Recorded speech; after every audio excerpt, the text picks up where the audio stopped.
Hello, I'm Casey Sacks. I'm one of the assistant provosts with the Colorado Community College System Office. I take on special projects with the system, and one of the projects that I did a few years ago was to chair the process to help our state redesign developmental education. The Colorado Community College System is made up of 13 independently accredited colleges.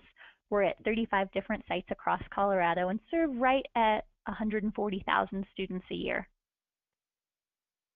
Through our developmental education redesign process, we came up with a set of policy recommendations, and the policy recommendations really helped leverage the work moving forward to say, okay, here's the roadmap for how our colleges are going to actually redesign developmental education. So the recommendations started in places like student advising and talking about multiple measures as part of our placement strategy, thought through instruction and talked about multiple delivery strategies being a good idea in the classroom, and then really got into the nuts and bolts of math and English and reading to say, here's what needs to happen in these content areas with our faculty to be able to really create systems and structures that can better support our students.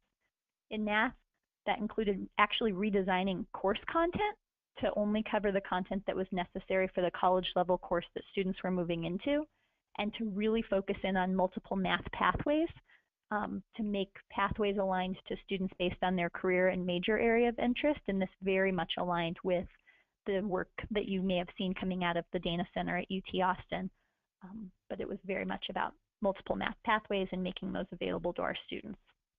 And then CCR stands for College Composition and Reading, and our first recommendation in that space was to integrate English and reading to create a single discipline, College Composition and Reading, that we found that there were lots of topics that were being repeated in English and in reading developmental courses, and an integration really better served our students' needs, and that there was a really important priority to say that students who have CCR needs need to have the opportunity to enter that 100 level class no later than their second term in enrollment. And so a really significant paradigm shift. In making those recommendations, we learned a number of key lessons as a state. Those included having external pressure and support to really drive forward the work and to help give faculty kind of that external compass to say, you know, people are paying attention to this, and if we can't make decisions as faculty members, then we have some external sources that may decide to legislate something or may decide to do something else.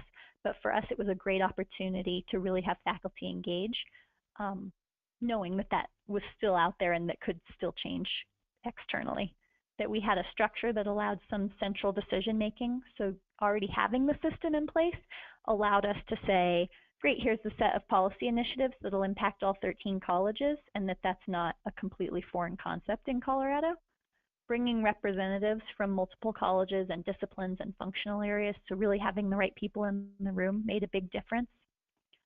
We did a significant review of the literature and had faculty engage with what are multiple best practices and looking at lots of different paradigms to say what pieces could we draw from of existing best practices to create our recommendations, and that was a really strong part of our process. We had lots of opportunities for feedback, especially from our faculty, so that people could really engage and figure out, how's this going to impact me? How will this impact my students? And we had a significant commitment from external sources to that change, from our system president to the governor's office, and even foundations like Complete College America, having that external set of groups being able to say, this is really important, and help our faculty be able to engage was quite meaningful. So some of our data, here you see a comparison of English, our traditional course sequence, which is 1, 2, and 3 levels below on the left-hand side of your screen. So you look at English academic year 13, and we're looking at students who have completed college English within an academic year. And on the right, it's the comparison with college composition and reading, the redesign, and how many students are successfully completing college English in that first year. So on the left, we see that students who were 3 levels below could complete English at 5% after a year. Students who were 2 levels below were at 18% after a year, and 1 level below about 34% after the year. And that's not dissimilar to what you're probably seeing in your data in your states, if you have a kind of traditional sequence of developmental education. And then on the right, you can see what's happening with the redesign, that we've got students who are in one level below plus extra support. And so these students look a lot like the students who were 3 levels below before. And so it's a single class that's a 1 level below class, but our faculty said these are people who need extra help. And so we can think of it as an additional lab paired with that standalone developmental course. So they're completing English after a year at about 30%. The 1 level below standalone course is students who look a little like the 2 levels below students from before, and they're completing English after a year at 31%.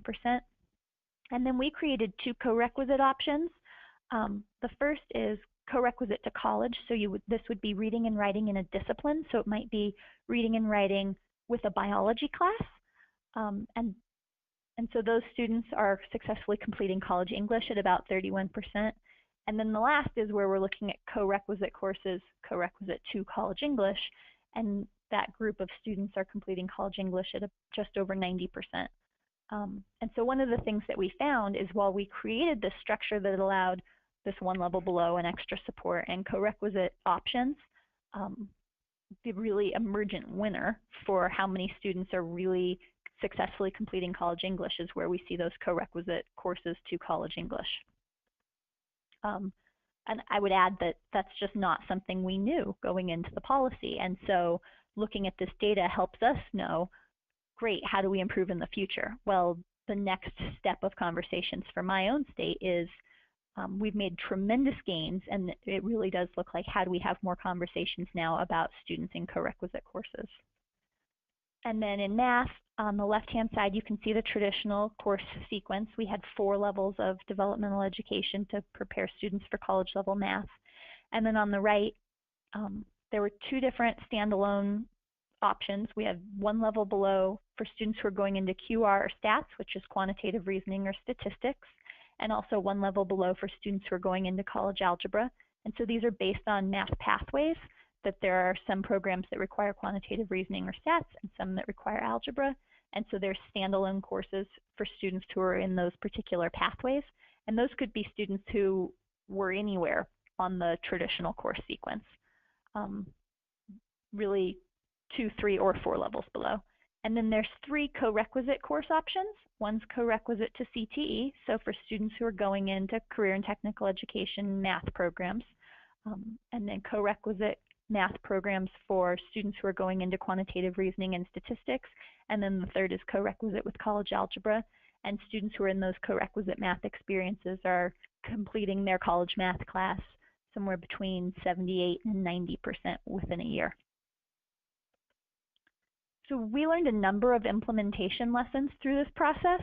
We actually had Rutgers University do an external evaluation. They brought in some subject matter experts and did an SME review for us. And we really found that we had 3 key lessons that we learned through this process. The first is that we have to have that systematic data collection and analysis, and it has to be ongoing. So when I talked to you about our policy recommendations, we had several places where there were options because we didn't have better data, so it made sense to create options. But now we know moving forward that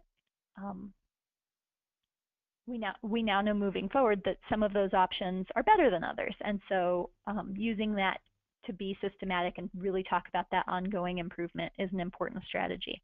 The second is around curriculum and instruction and really a sustained attention to that we've got these newly constructed courses and pathways, and we need to actually pay some really strong attention to what does a co-requisite class look like for QR statistics. That's a really new thing for my system, and so some sustained attention and support helping faculty teach that and keeping people thinking about the model and about the pedagogy is a really important strategy. And that really kind of builds into the third thing, which is continued capacity building, that we have a lot of variation between our colleges. We've got rural colleges that can do different things than what can happen on an urban campus. And some of the urban campuses, it's much easier to hire someone who has a master's degree in statistics, for example. And at our rural colleges, that's almost impossible. And so just thinking about that with capacity building and helping faculty feel comfortable teaching the courses now that we're asking them to do. So with your institution, I would really address some key questions, I think, that emerged from for us that came out of this work. things like how do we scale this to improve student success, thinking about how to mobilize your institutions, how do you really engage faculty in the planning and implementation of this redesign. And I could help your institution thinking about guiding system-level remedial education perform to really work through identifying strategies that can empower faculty and lead that change, to enlist college leaders to design and execute the reform. I'm helpful in really thinking about what is the research that exists both in your state and out of your state, and how can that help to inform the policies that you're working on, to think through what are really realistic expectations for change and what should those target areas be, and then really the nuts and bolts, what's the design for both English and math and what do those models look like. So thank you very much.